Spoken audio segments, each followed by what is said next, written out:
ស្រែវាលធំជួបជុំកូនចៅនៅភូមិតាម៉ៅ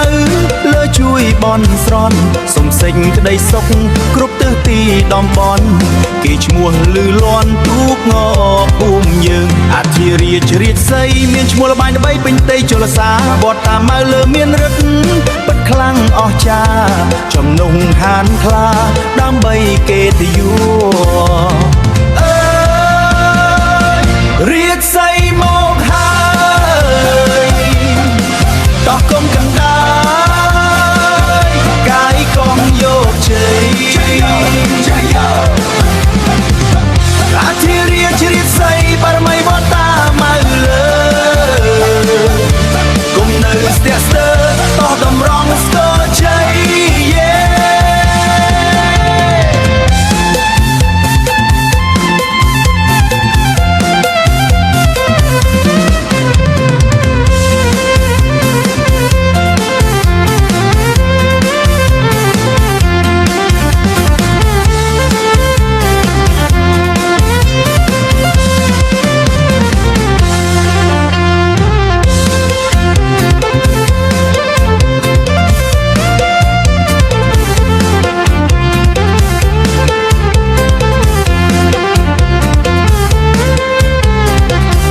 ឆ្នាំនេះយើងឈ្នះឆ្នាំនេះយើងឈ្នះ